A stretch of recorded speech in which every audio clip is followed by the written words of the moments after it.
Hello, my name is Sidney Finkelstein, a professor at the Tuck School of Business at Dartmouth College, and each year I provide my 5 worst CEOs of the year. The 2012 list is coming out very soon, but I thought it would be interesting to go back and look at last year's list and ask, where are they now? What happened to the 2011 list? Well, it turns out that they continue to do badly, and actually most of them have now lost their jobs. Let's start with Graham Spanier, who was the president at Penn State, the man that was overseeing the terrible sexual harassment and abuse case, knew what was going on, didn't do anything about that. He wasn't just forced to resign since I came out with my list last year. He's actually been indicted now for his role. Pretty terrible story.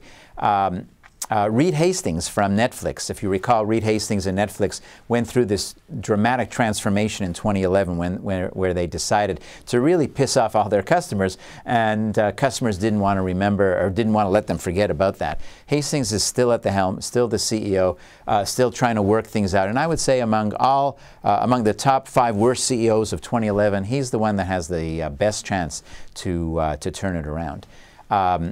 Number 3 was Leo Apotheker. Leo was the CEO at HP, and what's really interesting about this story is he's the guy that acquired Autonomy, this UK-based company, for some $11 billion. And very recently, the new CEO of HP decided or announced that basically that acquisition was based on total fraud and incompetence. And they've written off something like $4 or $5 billion out of that $11 billion acquisition.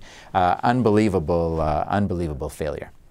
William Weldon, the CEO of Johnson & Johnson, was also on my list of worst CEOs of 2011.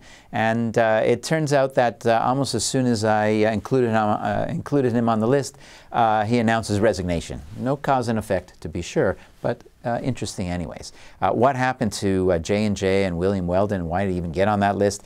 In a nutshell, one safety problem, one product quality problem, one product recall problem after another, and it was certainly the time to get some new leadership at Johnson & Johnson. And finally, in 2011, the worst CEO of the year was actually a pair of co-CEOs, Mike Lazaridis and Jim Balsillie, the co-CEOs of Research in Motion. And what a free fall they had gone through in 2011, continuing into 2012. Well, they both resigned as well, certainly as CEOs. A lot of the major product initiatives have been delayed. Finally, we get towards the end of 2012, and we're hearing news about Research in Motion coming out with their next software, their next version of the BlackBerry, and there's a little bit of hope for them recovering at this stage. I think the jury is still out on this one. This was a company that was poorly run, company that made fun of Apple and iPhone and all the other changes in the smartphone business. It cost them both their jobs, and we'll see whether they can turn it around.